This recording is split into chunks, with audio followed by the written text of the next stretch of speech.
Hello and welcome to the Quiver channel. I am Jason, your host, and I am in a situation where I'm melancholy. I think that's the word for it, because I'm saying goodbye to an era. In 2019, Valve contacted me through Reddit and said, "We've seen the problems you're facing. We've seen what is going on. Would you like a Valve index?" I thought this was a scam. I thought this was a joke. I thought this kind of thing doesn't happen, but it was true. I contacted them, we talked, and they sent me a Valve index. And over the years, I've helped them with feedback and testing and made some really good friends. Later today, the Somnium VR1 arrives. And my hope is it will become my primary headset. That it will allow me to continue doing VR and taking it to the next level of experience.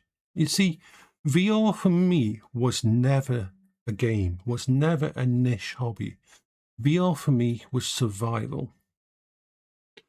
I'm autistic, bipolar, and I have ADHD, also PTSD. I don't function outside my safe space.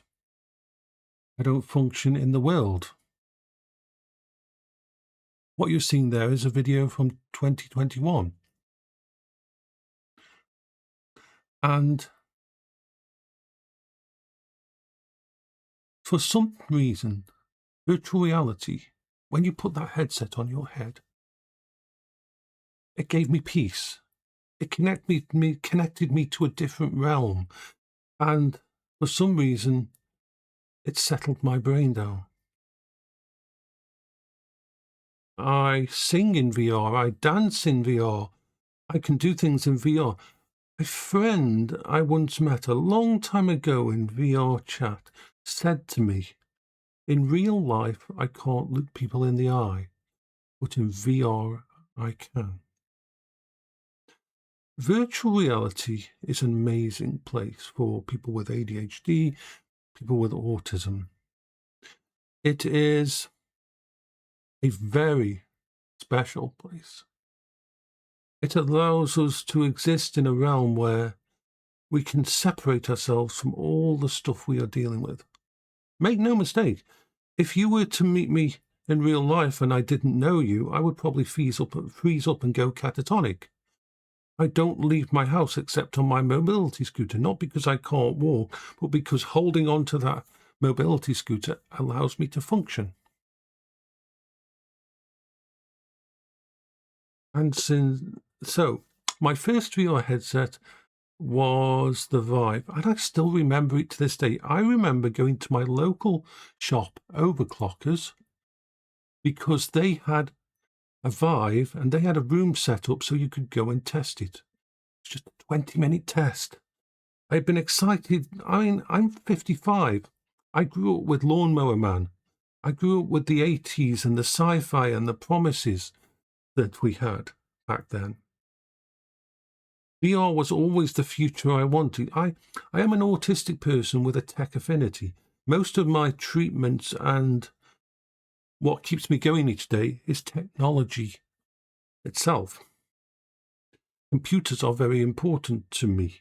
Retro technology is very important to me. It allows me to go back into the past.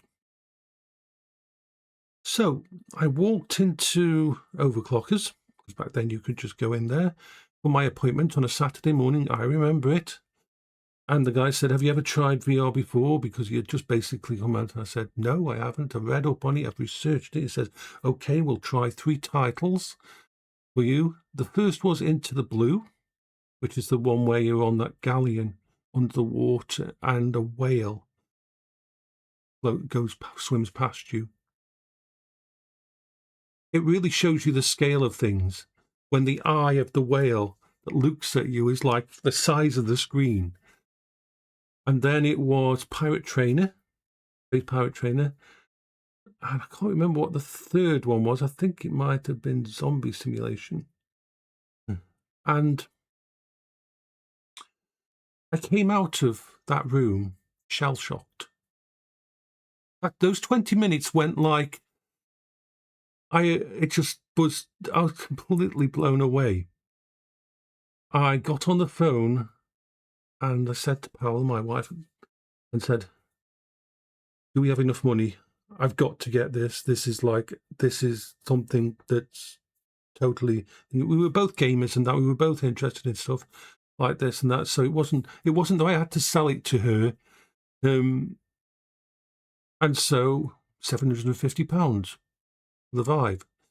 Then we got the CV1 Oculus as well. So we had two in the head. Also, Paola could have one on her setup and I could have one on mine. We decided to go with two different ones just so we could see the different side of things.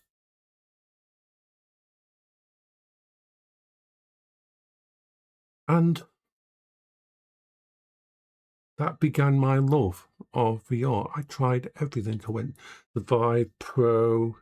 I went to tried lots of things. I even tried the Crystal. When the Crystal came out, the Pimax Crystal and that. But most headsets I found had flaws. Now you've got to think, when I use technology like this, it has to be a wholly positive experience. I don't expect things to be perfect. You can have problems now. But if I pick up a headset to put on my head, my brain needs to understand that, yes, if I press that button, I'm going to get into VR. That is the reason I had to get rid of the Pimax Crystal. The problem with the software and the tracking out, the base station tracking. I have 4 base stations, one in each of the 4 corners of this room. I have perfect tracking, and so I couldn't keep that. And the reason I didn't like the Vive Pro was, whereas the Vive original that they created with Valve was an amazing kit and built like a tank and was pretty damn fucking reliable out of the box, the Vive Pro was created completely by HTC, and it started my hatred of Vive, unfortunately, because the audio system they used on it meant that sometimes when you turned it on, you wouldn't get audio at all. Sometimes when you turned it up, your audio would completely out of sync and sound like a robot. Other times the visuals would go wrong. I mean, the screens were bloody brilliant on it, but it had this problem. So that was when I started to talk on the Valve, or when the Valve Index came out, and I was saying, I hope it's as stable as it's supposed to be, hope it's as good and that. And that's when they contacted me. I told them about my life and my wife dying and all the problems we're facing because of being autistic and living alone and everything. And this is my current Valve Index. This is a newish one. A new one was sent out to me because the other one broke. It lasted quite a while, though, that did. And it didn't break completely. What happened to it was the audio stopped working. The audio processing unit in it stopped working. The mic stopped working and the headphones stopped working. Anybody who knows, the audio on the Index is some of the best in the world. It really is. Before the Index, nearly every headset you bought, you would actually go out and get yourself a headset instead, because the audio that was and mic on the actual headsets were crap. So this had really good audio and voice. And I still love it. If it wasn't for the Somnium VR1, and after all my research on it, I'd probably stick with this for another 2-3 years. Because there's nothing out there that's both brilliant and reliable, that thinks about PC VR as a priority. I've had the Quest 3, I've had the Quest 2. I don't like the idea of someone else telling me what I can do in a VR headset. I'm hopeful for the Steam Frame when that comes out. The thing about the Valve Index is I never needed to mod it.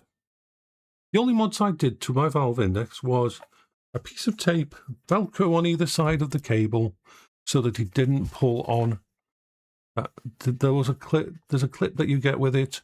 I've took the clip off and just go it like this because that I feel is more thingy.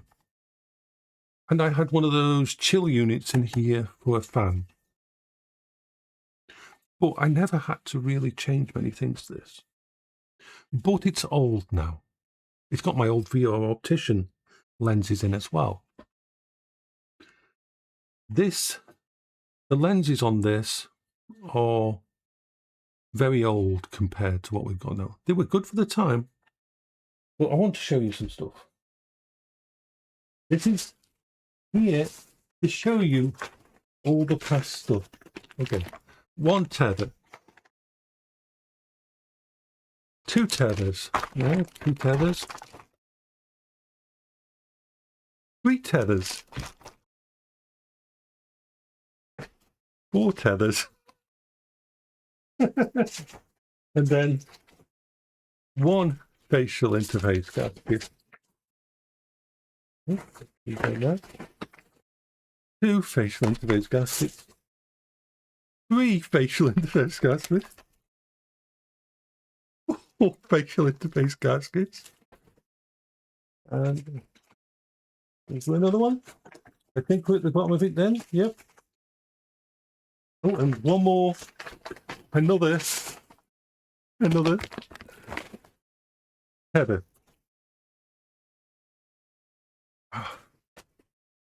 I have, I believe.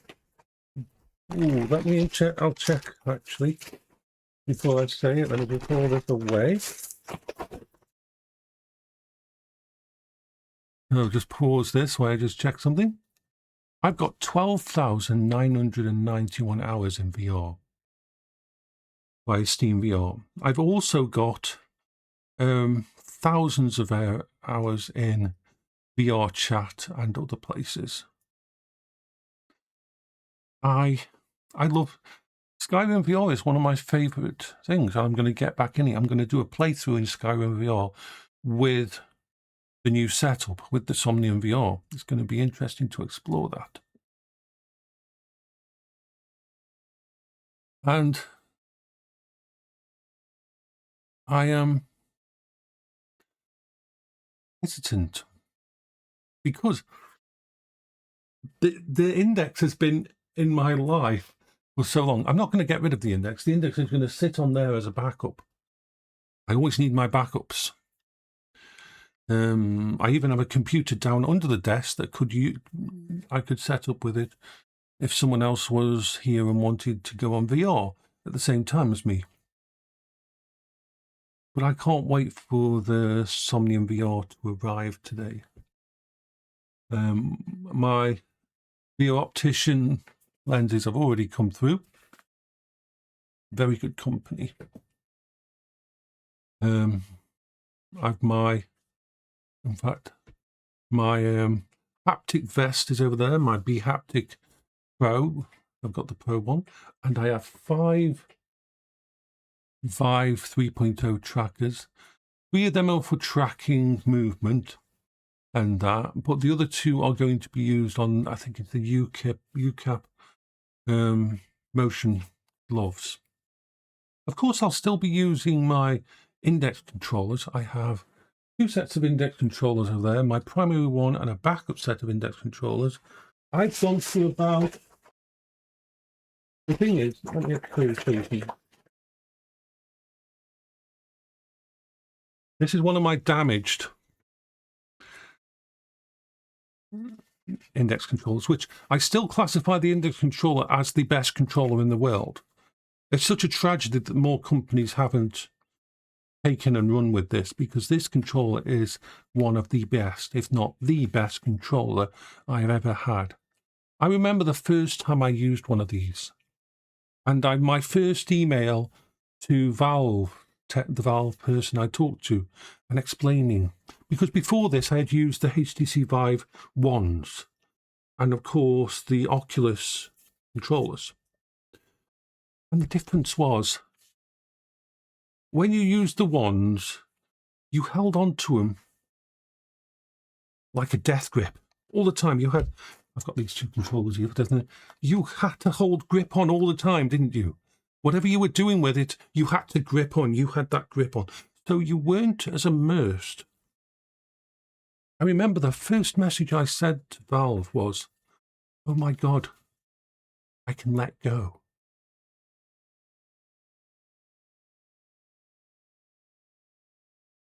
The increase in actual immersion from just going from holding all the time to be able to do that and just relax my hand in VR was priceless. Now, the thing is, we had a bit of an issue with me. I ended up crushing 4 or 5 controllers. It's part of stimming. I was going through a lot. My wife had just died in 2018, and and my body was translating a lot of my anger and pain and grief into a physical manifestation. And the fact is, I have very strong grip. You see, I pushed my wheelchair-bound wife around for almost 20 years. I've developed really strong grip with my hands because we live in a place where there's lots of hills, really steep hills and that. So I had to hold on to that wheelchair, and that was a wheelchair that was about 90 kilograms, including my wife's weight. So yeah, I developed very strong grip, and I didn't realize I was doing it. But while I was immersed in VR, hands would grip tighter and tighter and tighter. I literally put so much pressure on the back plate that it would crush inwards, that it would break its actual connectors and crush inwards on it. And I didn't know I was doing it. It took me years to stop it. It took me literally years to stop doing that. It didn't matter whether I was using Skyrim VR or Beat Saber or VRchat. My hand would be gripping so tight that it would basically destroy the item. But finally, stopped doing that. It was quite.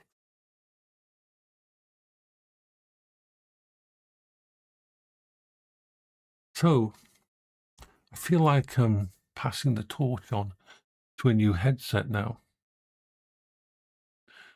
but I'm looking forward to it. When you think about it, the Valve Index came out in 2019, and it was a marvel, and is a marvel of technology. I always will love the Valve Index. It's always going to have a special place in my heart. So this is Jason for the Queber channel. The next video you see from me today will be my unboxing and first experience. I am going to record it all as I unbox it, as I plug it in, as I start it up. And my first experience of it, because you know what I'm like. I don't lie, I don't sugarcoat anything. And any headset in the world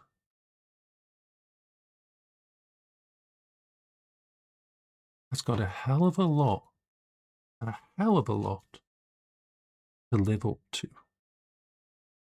And this is Jason for the Queber channel. I hope you're having a wonderful day and have a reason to smile.